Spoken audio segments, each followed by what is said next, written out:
Anong mensahe ang kailangan marinig ng mga Libra sa buong buwan ng June 2024? Part 2 nga pala to. Baka gusto nyong panoorin din ang part 1.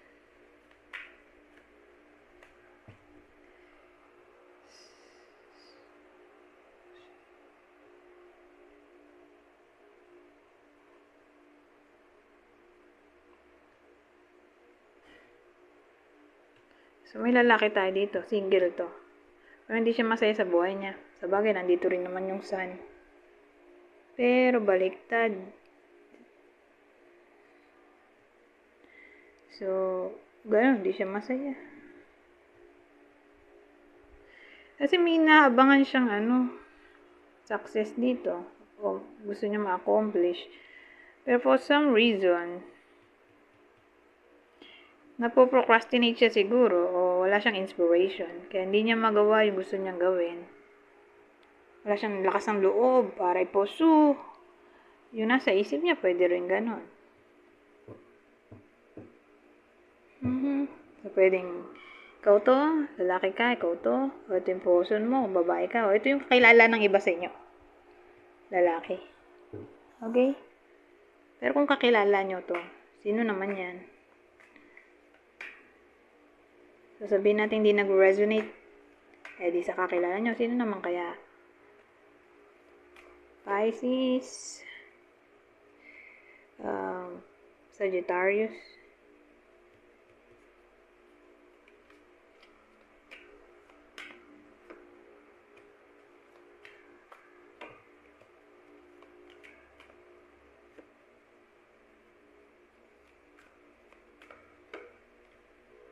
so, may lalaki ulit tayo. Kanina single, di ba? O separated. Ito, kasal to. Hanggang ngayon, kasal pa rin siya. O businessman yan, pwede rin. Masaya naman siya sa kanyang marriage life. Pero ano to?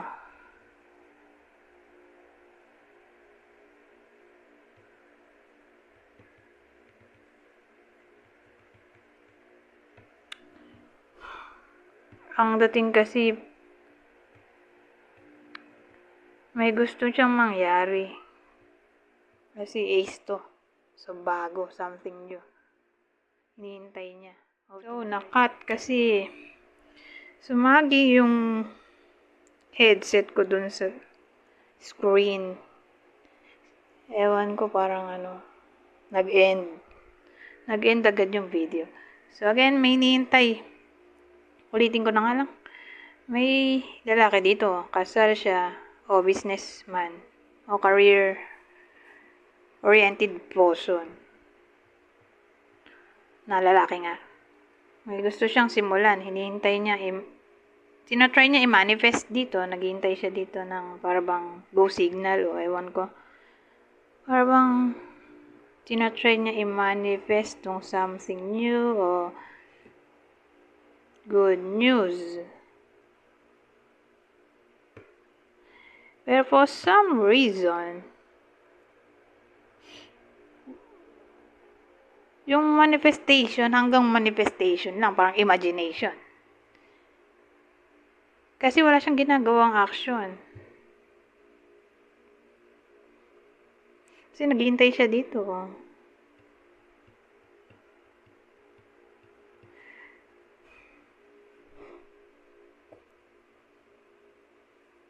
O sabihin natin yung gusto niyang mangyari.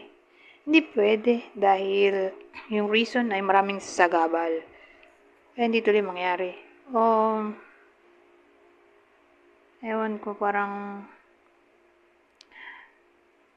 may mga balakid.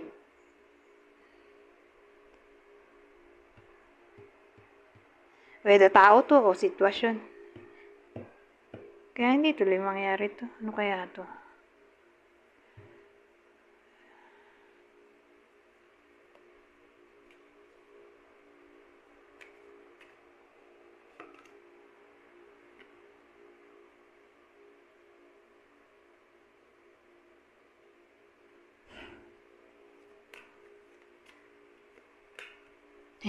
Ano siya?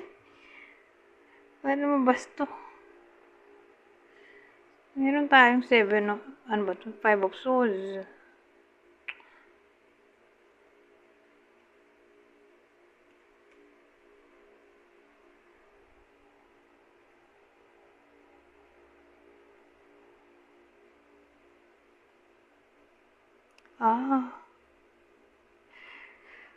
Sige.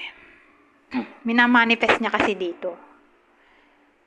Yung something new na minamanifest niya dito ay new communication. Kasi mukhang ghosting to. O lack of communication. Ghosting, disconnection, no contact, o problem sa communication in general. Sabihin natin laging late ang reply. Hindi makausap. Laging busy. O laging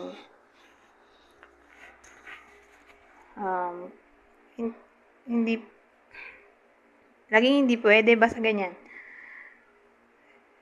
So, yung lalaki dito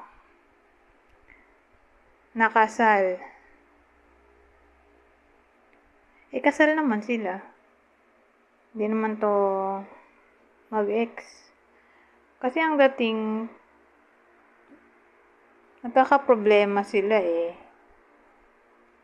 Kasi may ano tayo, 5 of swords. So, iniisip ko,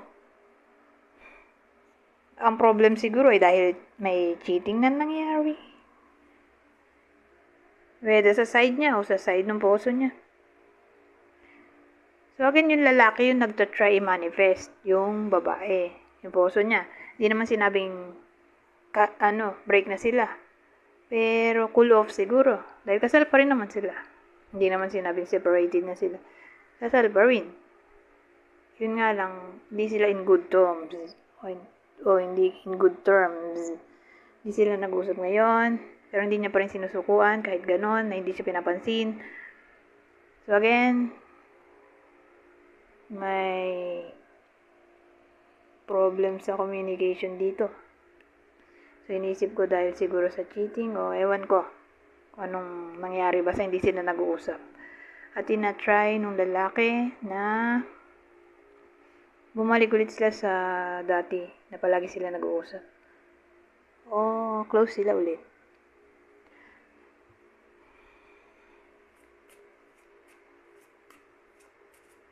Pero wait lang. So, sino naman kaya yung partner nung lalaki dito? Nakasal sila, di ba?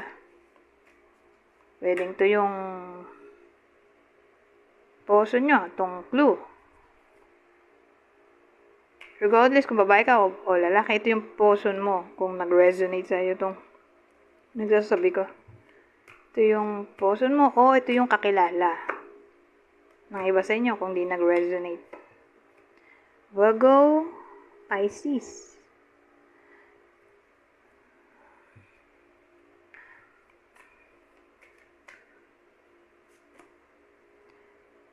Dietary change. Labo. Ayaw luminaw.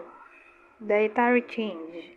Improve your diet and your life will also improve.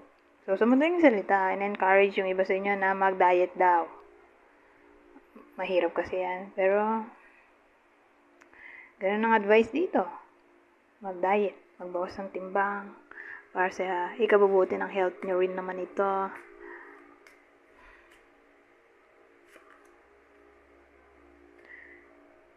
Ano naman ito? Ask for what you want. Let the universe and other people know what you need. So, sabihin mo lang daw kung anong kailangan mo.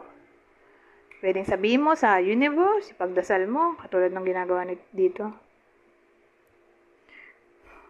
Pagdasal mo, o sabihin mo literal sa tao. O sa kakilala mo na kailangan mo ng tulong. Para mabigay sa iyo yung mga pangangailangan mo.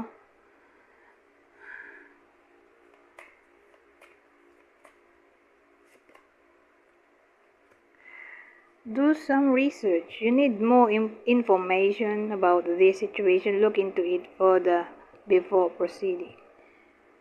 So, sa madaling salita, i-encourage yung iba sa inyo na mag-conduct ng investigation. So, really investigation. Bago mag-come up sa conclusion o bago gumawa ng action, kailangan gather muna ng evidence. Ganun ang dating. Anyways, hanggang dito na lang. Goodbye for now.